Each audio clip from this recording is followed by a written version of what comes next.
Hello, everyone. Thanks for joining me here at Salon Live TV. My name is Monica B, or Miss B the Teacher. I am your host. Today's topic is salons and spas, essential workers or not.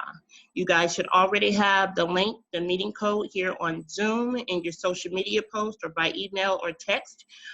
Please feel free to go ahead and jump into the comments. Leave a question or your comment in the chat. If you're not a panelist or a host, you won't be able to get on the video feed. So I do apologize for that, but we only have room for just a few guests here as host or as our panelists. You should have the chat feature available to you. You can go ahead and start loading up your questions. I'll make sure I get to as many as we can. So take care, sit back. We're gonna be getting started in about 15 minutes. And thanks again for joining us here at Salon Live TV.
Alrighty, people, we're recording. How you doing? It's just me now. Welcome to Salon Live TV. We're waiting for a few more of our panelists to get on. Anyone that's going to be signing in. Welcome to the first Zoom meeting for Salon Live TV. Thanks so much for tuning in. And again, we just wanted to let everyone know that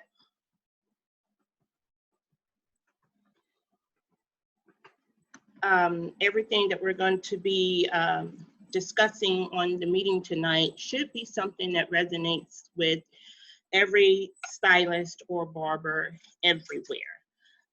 So I hope to try to work to field questions as we go.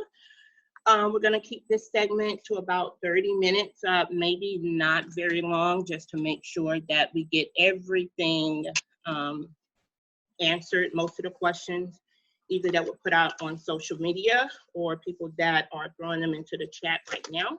I've got a couple of papers here. I'll also get those up on the screen share to let you guys know where I am fielding some of the information from.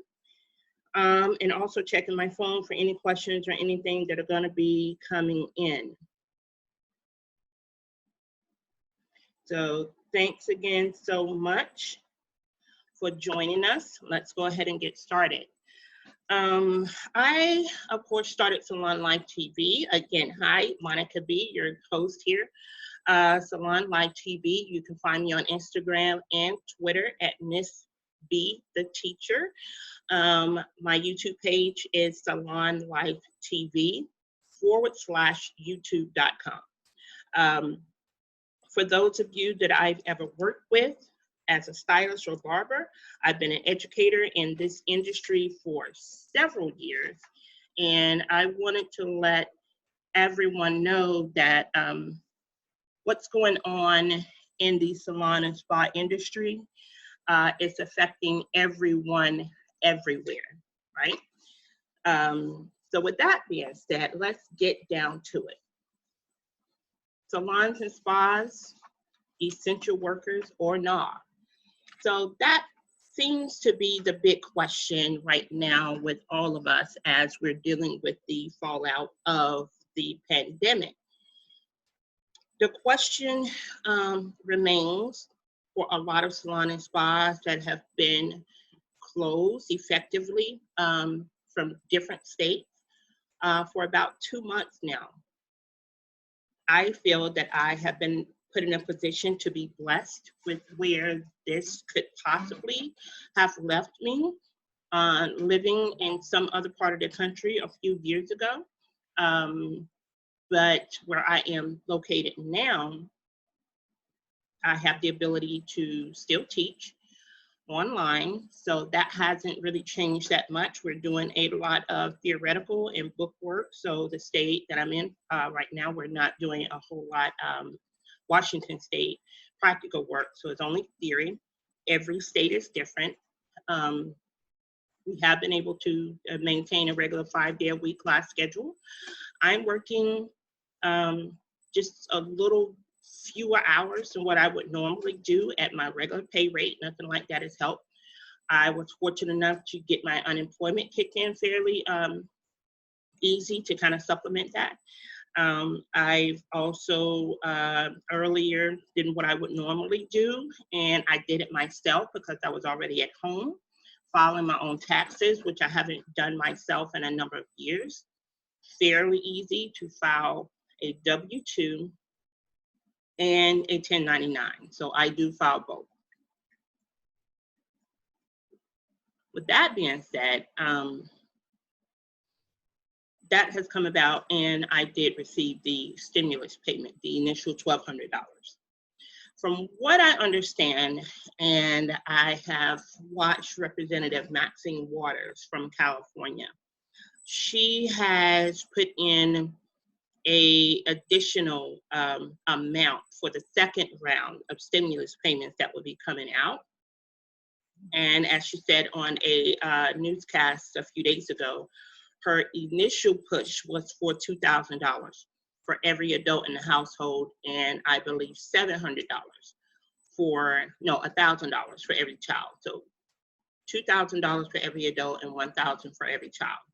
So that's what she's pushing for on the second round of the economic stimulus push that we're hoping to see within the next week or so. If that happens, people make sure that you are doing what you need to do to get your money. It's your money. It's tax dollars that we're paying already. It's money that is set aside maybe for a few other purposes here and there, but when they pool all of that money together, this COVID-19, the economic shutdown is going to be for the history books.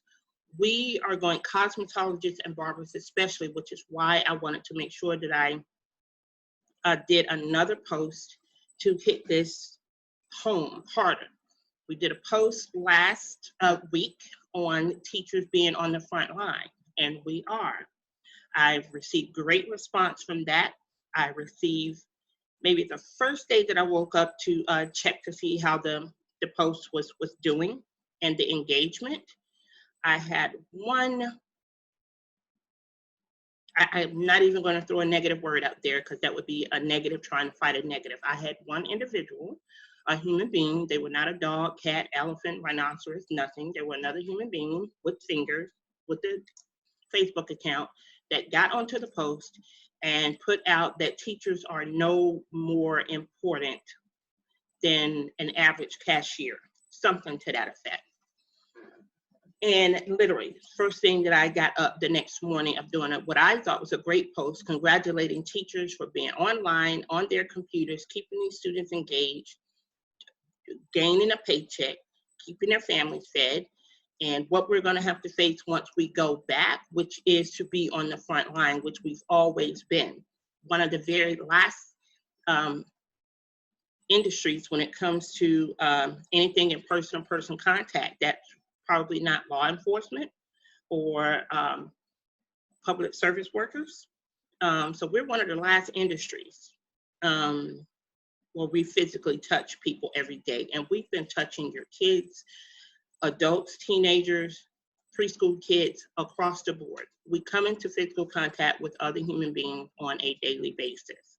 So maintaining social distancing, understanding sanitation, infection control, that is a part of our scope of practice. It is a part of our law for those who really don't understand. But COVID-19 is going to teach us that we're going to have to dig deeper. We're going to have to be even more safe. I, for one, am expecting regulations in the school industry to change. I will put up a couple of links on the screen share to show you what's one thing that's already changed here. The testing sites that we're testing at for Washington State effectively shut all of their testing sites down until May 31st. That means any student that was scheduled to go and take their tests, written or practical, have had to wait in line for like everyone else. What are the social distancing protocols that are going to go into place once they open back up? I have no idea. It's a service center. It's a business office, so I don't know. I'm monitoring state boards and the testing proctor's website on a regular basis to see what they're putting out, and primarily whatever the governor says, pretty much in any state, is what most state boards are going to roll with. Secondly, we have got to be mindful that how we view ourselves as workers in this industry has got to change. Business owners, independent workers, stylists, barbers who are employees designated as that, we have got to start paying better attention to how we work and effectively pay our tax dollars. And when we need those same resources to lean on, we have to make sure that they're available for us immediately. There are millions of people that are literally probably have crashed some state sites with their unemployment claims, that people are not being able to get their unemployment paid. You can get them filed. Getting them paid is something else. I told a another coworker of mine the day after we got home, maybe 2 days after that we spoke on the phone, what was going to happen. I don't know, I'm not sure, blah, blah, blah. And I said, well, it's been 2 days for me. And since we're not sure when we're going back and we're not sure what option we're going to do to teach online, by that point, I had been seeing several schools online. We're teaching online, just immediately jumped into distance education just to keep in contact with their students, whether their states had approved it or not. So my thing is making an effort to engage with your students some way or another, just to check in with them, see how they're doing, make sure they're healthy, getting what they need, if they need anything, and just giving them a word of encouragement. I remember letting them know that if we don't get a clear word on what our employees want to do for, at that point, we were looking at 6 weeks before we were able to get back on campus. It's been 2.5 months now. So I'd let them know that regardless of whether they give us the go or not, I will be filing for my own unemployment on standby. Standby means that you have not been fired, you have not quit, and you have either had hours temporarily cut back, or you have been basically put on unpaid leave of absence or a furlough or something to that effect, which means that you have the right to file for unemployment, that you don't typically have to look for a new job every week, right? Because you still have a job, you weren't fired. And basically the response of that friend was, I wasn't aware that I could do that. Yeah. So what we should not continue to do is wait until this happens, something like this happens, before we go out there and understand what resources are available to us by law. People, I call this the walking dead, literally. There are too many laws out there. They're state, federal, that we could spend some time every day, a certain amount every week, and engage your own brain and read these laws that are printed on any website, in any book, in any library, anywhere. Call these toll-free numbers and engage your legal rights to access this information for free. As a teacher for 17 years now, I guess my brain just,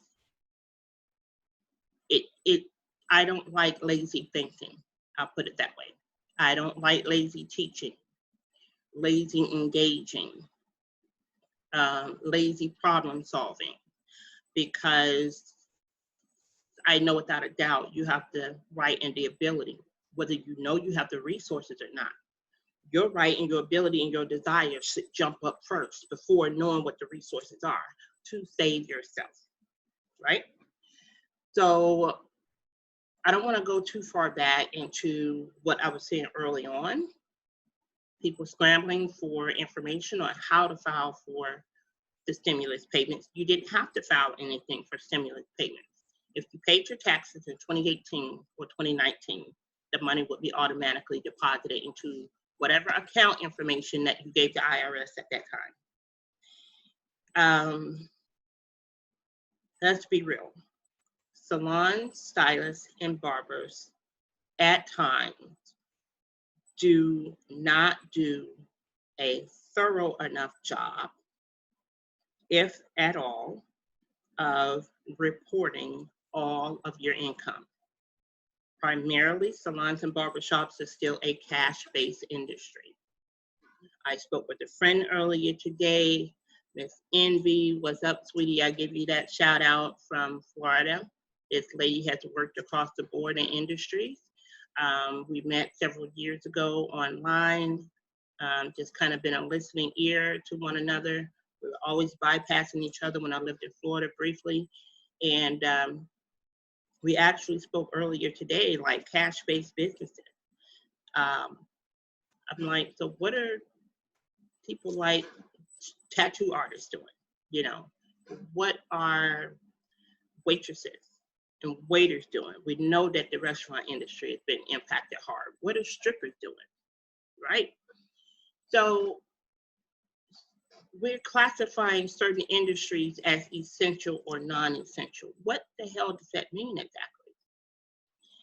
So I've got a couple of snippets of information that I will put up for you guys online for you to take a look.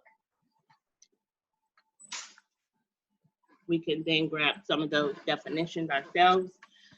But again, primarily, I wanted this video to be encouraging and uplifting and to let people know we've got to move our own barriers of not thinking for ourselves, waiting for somebody to come out of somewhere and save us. Salons and spas that are opening in the states where you are, and you are now having to engage in a whole new slew of PPE that we have never been required to use before. Who's paying for that?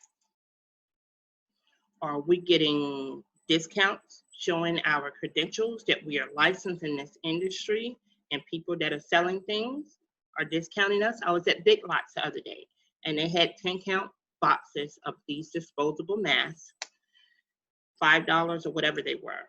I started to grab them and I said, no, I'm working from home. I can still work. Someone else who's got to get out and engage with people and be in the air every day, they're gonna need that box. So I didn't grab it. What I have been doing is my own at-home mask. So I went and bought a $5 filter, air filter, like your air conditioning vent filter from Walmart. And I cut that thing up, and on the back of it, it shows that it purifies this and this and this and all kind of dirt, diseases, and germs.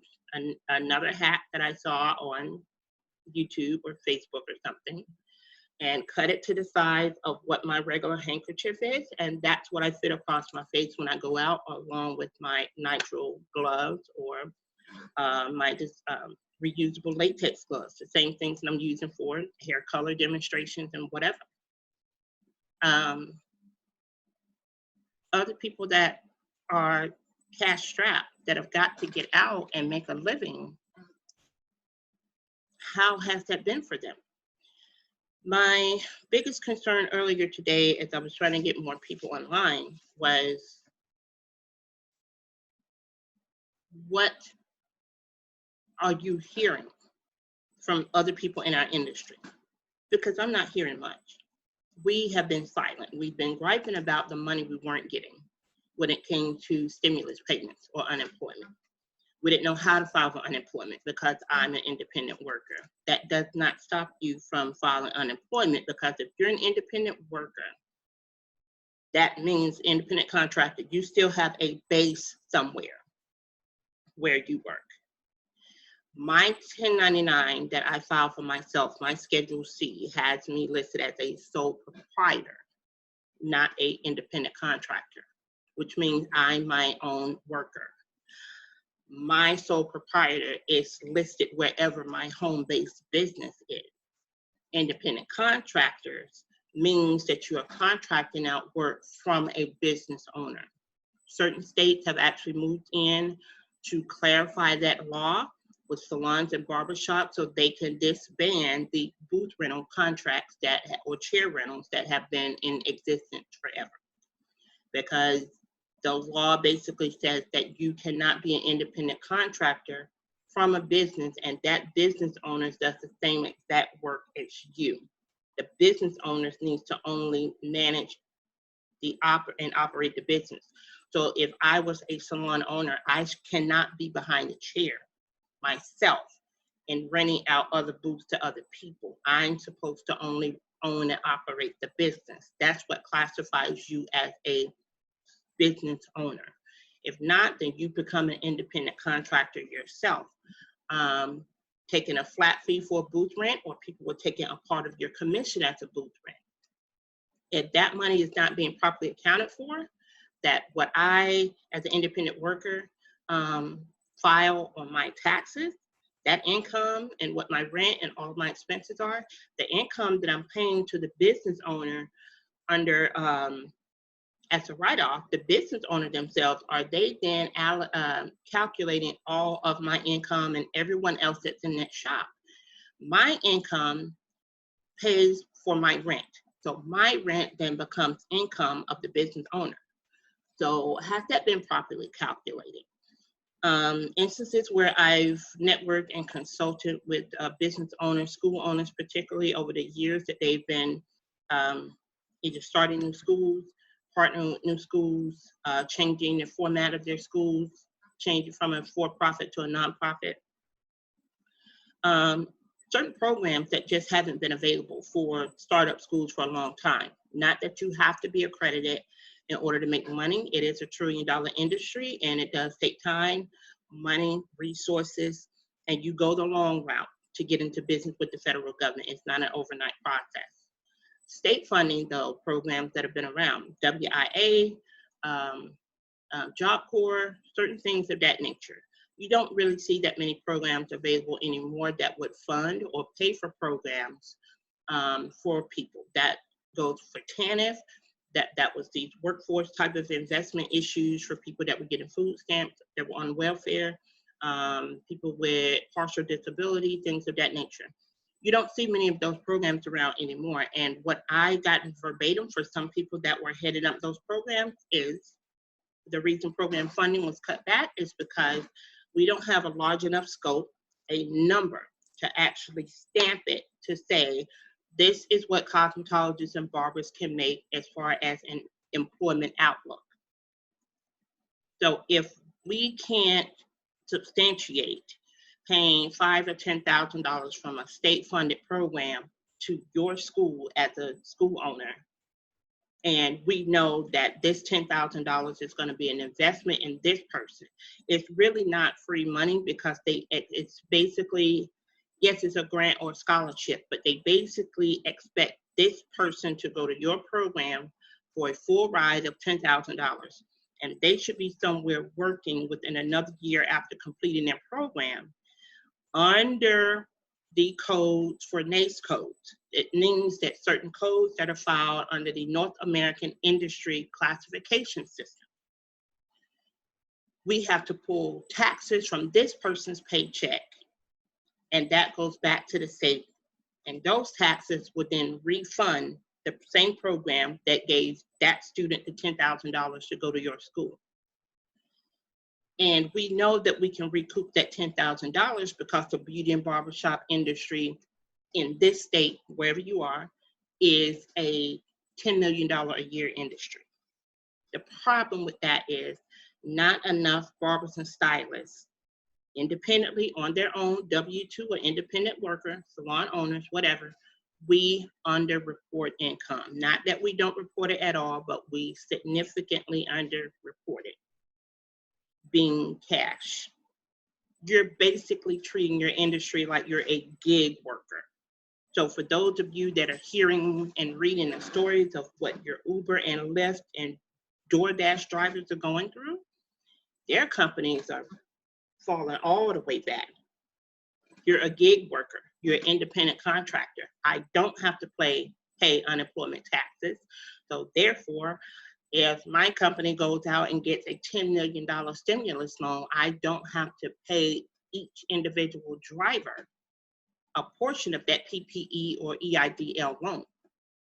I can pay the few people that work in a corporate office, but I don't have to pay the hundreds of workers. So are you taking part of that money you're making on driving and your tips, and you're reporting all of that income? So I'm not pointing fingers at anyone, but I will point out the obvious. We have got to do a better job at supporting, educating, and saving ourselves. It's no one else's job to do that, right? No one else's job. Our industry has largely depended on, yes, cash dollars. But we've got to get out of this cash mentality. It's about dollars and cents now.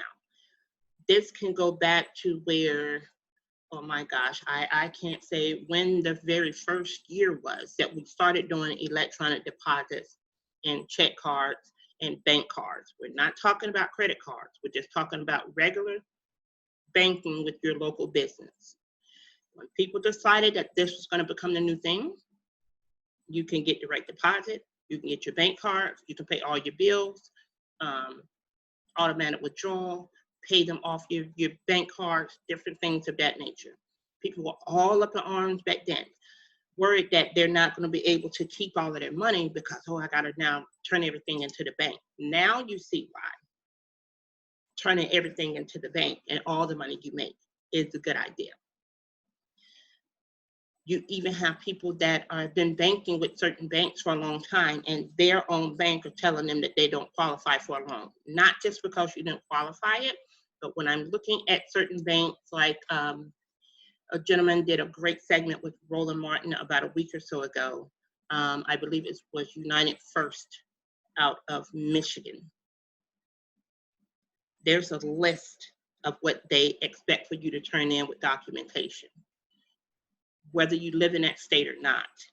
So I can honestly say that the consulting work that I do, my hair shows, tutoring classes that I've done for secondary income,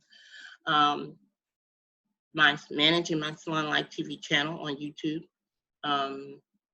any other consultants that I've done, consultations, that goes from state to state.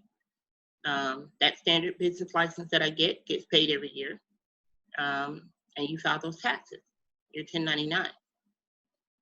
So what happens is I'm responsible for me.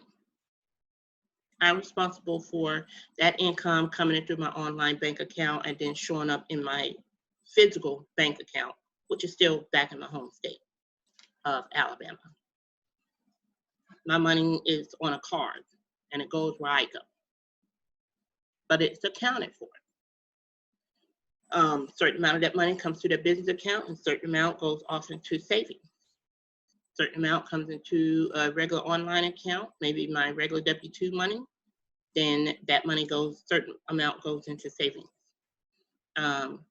If I'm going to be moving money from my standard consulting account to my regular banking account for my W-2 money, I make sure, and it's PayPal that I use. PayPal shows an invoice that I'm going to invoice that bank, and that bank needs to pay X, Y, and Z. I've set it up for automatic bill pay, that certain money from that account comes out of that and moves out to pay automatic bills. So certain things that are going to line up that you're already doing, but they should line up when you're doing your taxes. So if there's ever a question about why, when you got the money, why you got the money, and how you spent the money, it really shouldn't be one, right?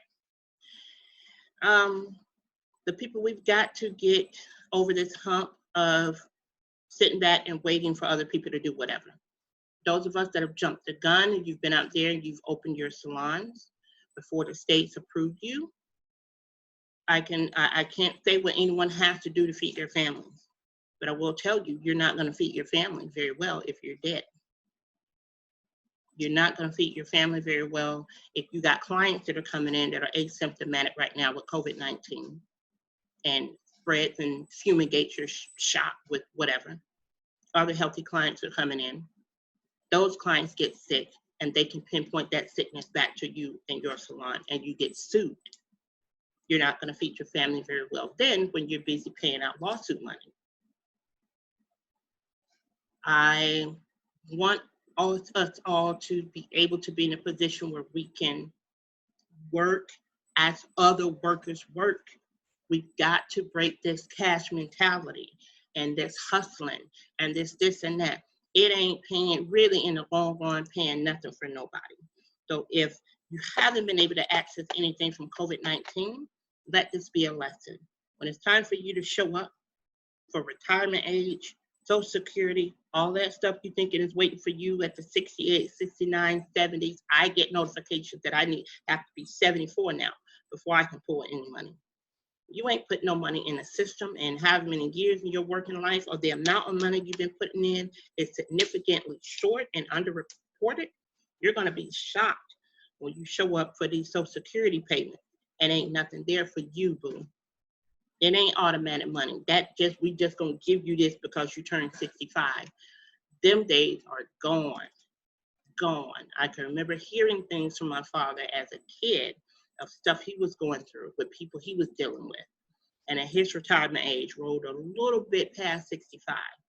But he and my mom both took that step, and that's just what they decided to do. Full retirement benefits coming in from both their jobs. My dad gets whatever from the military. They're comfortable. They do their own thing. But they got people, friends, that probably got $200 and $300 coming off for Social Security check that they were probably expecting to be $1,000 or $1,200. Because out of 40 years of your working life, you maybe actually have a 10 or 15-year track record of income that you've worked. People do that. They lay up on each other, their family members, their husbands, their wives, and they don't work. My income, if I was married right now, is not automatically going to be something that substantiates a whole nother husband or a whole nother wife if that person ain't working, right? That's why when the payments came out, they came out to each individual adult, not one payment for a whole house, but for every adult. And that's how you should be working and paying in your money. So moving forward, guys, let this be a lesson learned. How we behave, how we act, how this is going to impact us, not just the pandemic itself, but the aftermath. Where are we going to be in a year, 5 years, 10 years, 20 years? So again, for salons and spas, I have no doubt that we will be seeing changes with regard to PPE and sanitation. So right now I'm going to get a few links up online so we can see that. Check it out in your own state, please, and protect yourself. But history is changing right before our eyes. How you're going to be a part of it and what you plan on doing is up to you. All right, so the first thing that I want to look at is classifications for essential workers. So what I'm going to put up here on the screen is going to be one thing that I have for the Department of Labor and another outline that I actually have from Fortune magazine. So let's go to where we are and let me get these links together for you guys.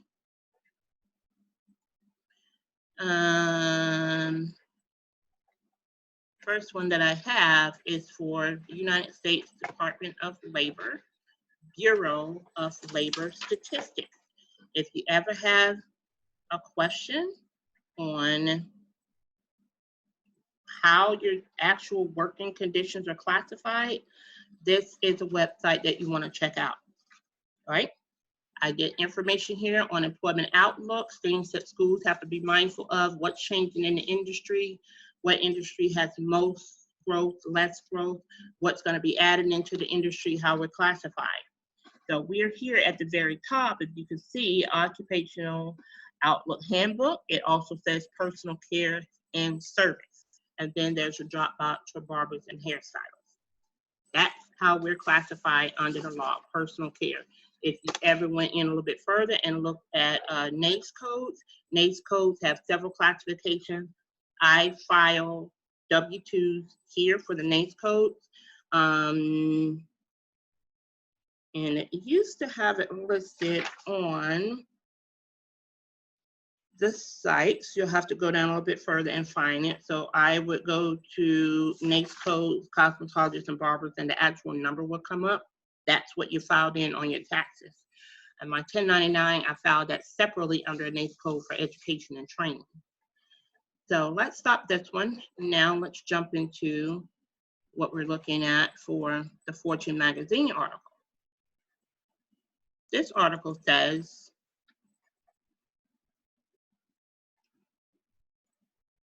clearly, what we're classifying salons and barbers as. So these workers, not necessarily workers for the U.S. government, but workers and how they're classified. So it was only 4, so I thought that that was interesting.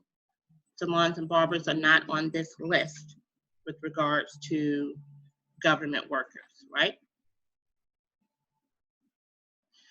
So let's hit our link. And what we're looking for here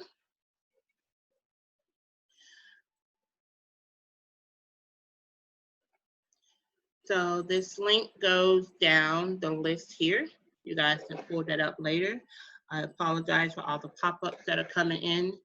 That link will be in the description box as well. So it says briefly for Fortune magazine, how we classify workers. And where are we? First it says to be,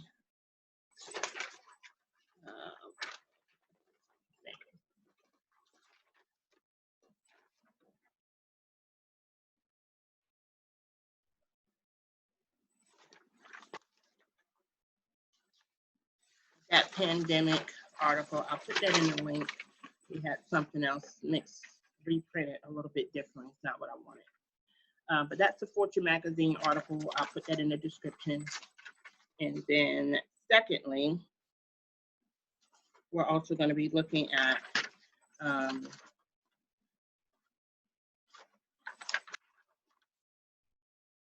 right, here we go. Talking about the HEROES Act, which is the bill that's going to make a requirement that certain essential workers receive a minimum amount of pay. So here it says the essential work. The bill defines essential work as that involving regular in-person interactions with or the regular physical handling of items by patients, the public, or coworkers. Essential work does not include telework. Additionally, essential work must fall under one of the several enumerated categories, which include but are not limited to the following: emergency response workers, health and residential care or inpatient and outpatient workers, pharmacy service workers, social service, behavioral health services, physical therapy, occupational therapy, speech language pathology, and respiratory therapy workers. Work performed in a medical testing or diagnostic facility. Certain biomedical and clinical research workers. What else do we have here? Child care workers. Grocery, including retail and restaurant workers. So if retail and restaurant workers were essential, why have so many restaurants shut down? Food production workers. Warehouse workers, such as distribution, storage, and call center support workers. Sanitation workers. News gathering and dissemination workers. That is news telecasters, editors, people carrying your cameras, your drivers, all of that. What else do we have? Trying to get my laptop under control. Educational services, which would be us as teachers. Teachers, licensed instructors working in licensed schools.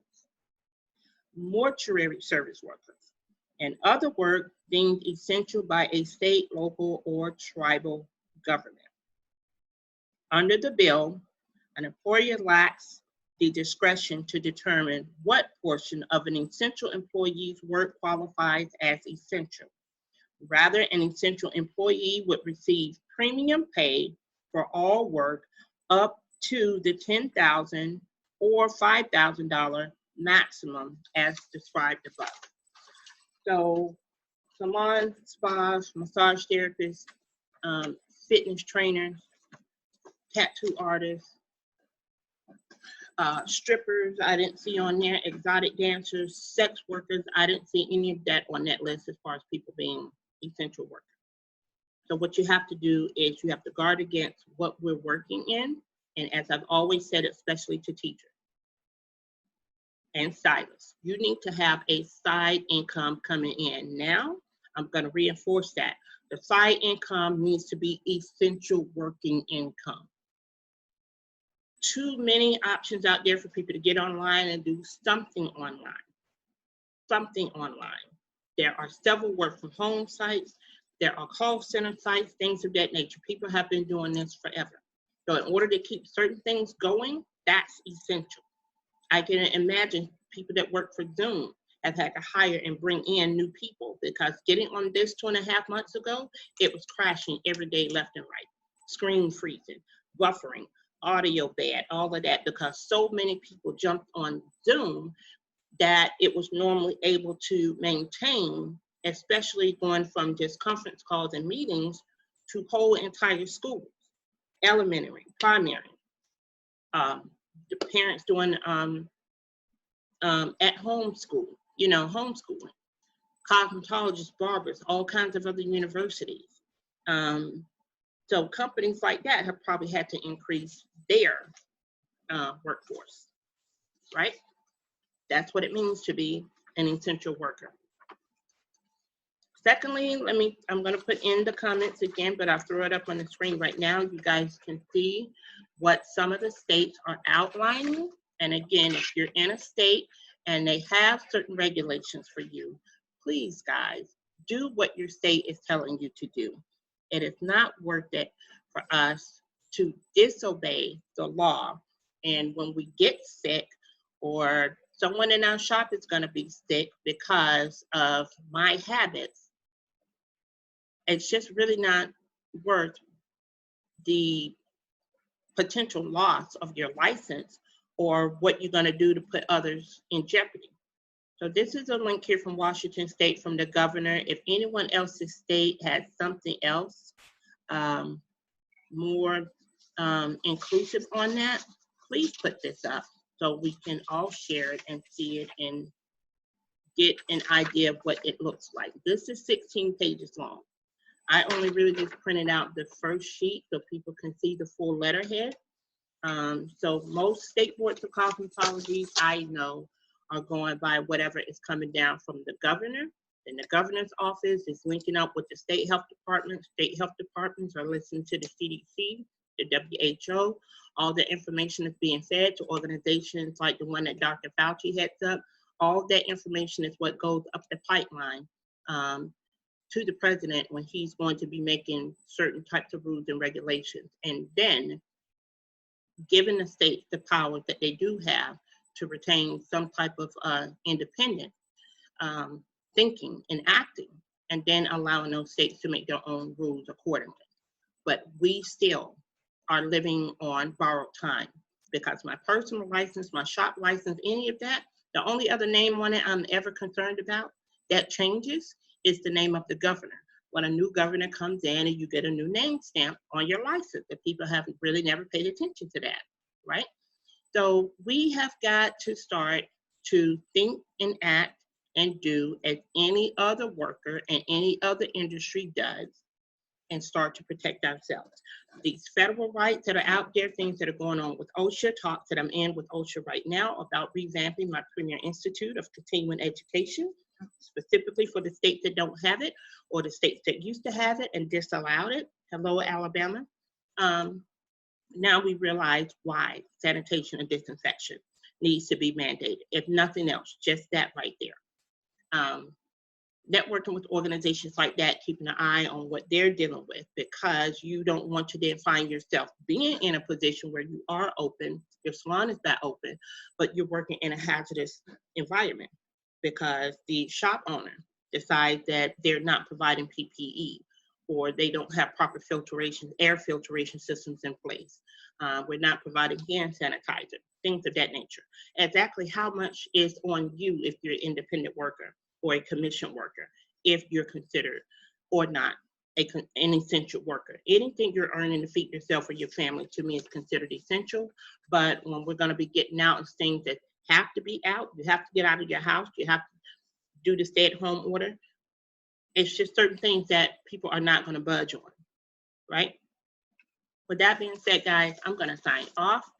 I think some of my panelists that were gonna be joining me had issues with their audio and logging in. I'm not surprised on that. First starting out with Zoom, I did have some issues. I will be looking into other things, maybe like Skype, Google Meet, or meetings just kind of got popping off like a week or so ago. I'll be looking into that. Something where everyone does that's more feasible across the board from whatever it is that you're going to be using, laptop, iPad, phone, whatever. And with that being said, I'm going to sign off. Thank you guys so much for joining me. All the questions, comments, concerns that I had a few people sending me on, I just kind of scrolled through those earlier, and I hope I hit some of those to get it out. But yeah, check us out on Salon Live TV. I am YouTube, Salon Live TV /YouTube.com or YouTube.com/Salon Live TV. Hit me up on Twitter at Miss B the Teacher. I'm also on Instagram, Miss B the Teacher. Thank you guys so much for joining me. And yeah, hopefully we can start to look a little bit more in depth into salons and spas, essential workers or not. I say yes. So I'm hoping you guys are going to agree with me. Take care. Have a blessed evening. Namaste.